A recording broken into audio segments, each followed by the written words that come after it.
अगला अध्याय अग्नि और सोम के स्वरूप का विवेचन तथा जगत की अग्निशोमात्मकता का प्रतिपादन। ऋषियों ने पूछा, प्रभु, पार्वती देवी का समाधान करते हुए महादेव जी ने यह बात क्यों कही कि संपूर्ण विश्व अग्निशोमात्मक एवं वाग धर्मात्मक है। ऐश्वर्य का सार एकमात्र आज्ञा ही है और वह आज्ञा तुम हो। अतः इस विषय में हम क्रमशः यथार्थ बातें सुनना चाहते हैं। वायुदेव बोले, महर्षियों, रुद्रदेव का जो घोर तेजोमय शरीर है उसे अग्नि कहते हैं और अमृतमय सोम शक्ति का स्वरूप है, क्योंकि शक्ति का शरीर शांति कारक है।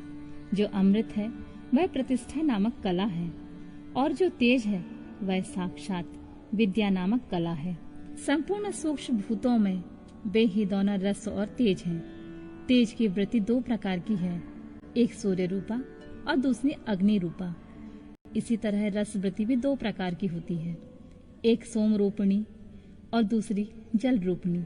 तेज विद्युत आदि के रूप में उपलब्ध होता है तथा रस मधुर आदि के रूप में।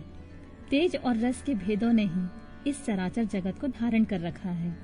अग्नि से अमृत की उत्पत्ति होती है और अमृत स्वरूप घी से अग्नि की वृद्धि होती है। अतएव अग्नि और सोम को दी हुई आहुति जगत के लिए हितकारक होती है।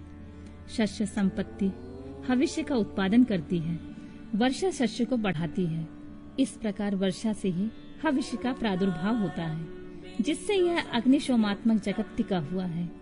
अग्नि वहाँ तक ऊपर को प्रज्वलित करता है जहाँ तक सोम संबंधी परम अमृत विद्यमान है और जहाँ तक अग्नि का स्थान है वहाँ तक सोम संबंधी अमृत नीचे को झरता है।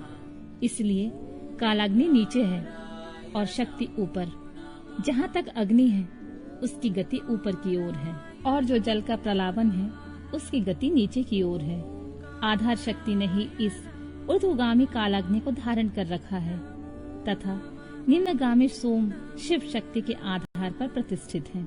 शिव ऊपर है और शक्ति नीचे तथा शक्ति ऊपर है और शिव नीचे। इस प्रकार शिव और शक्ति ने यह सब कुछ व्याप्त कर रखा है।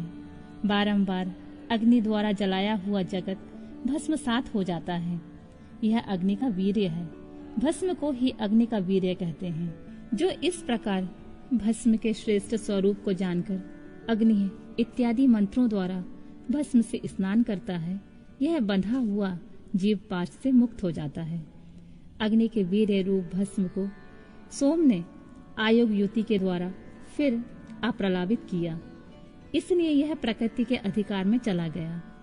यदि योग युक्ति से शाक्त अमृत वर्षा के द्वारा उस भस्म का सब ओर अप्रलापन हो तो वह प्रकृति के अधिकारों को निवृत्त कर देता है। अतः इस तरह का अमृत प्रलापन सदा मृत्यु पर विजय पाने के लिए ही होता है।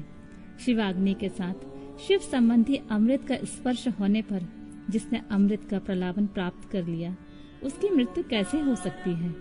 जो अग्नि के इस गुहा स्वरूप को तथा पूर्वोक्त अमृत प्रलापन को ठीक ठीक जानता है वह अग्निशोमात्मक जगत को त्याग कर फिर यहाँ जन्म नहीं लेता।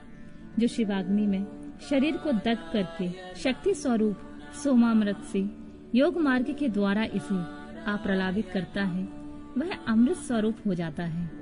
इसी अभिप्राय को हृदय में धारण करके महादेव जी ने इस संपूर्ण जगत को अग्नि शोमात्मक कहा था। उनका कथन सर्वथा उचित है।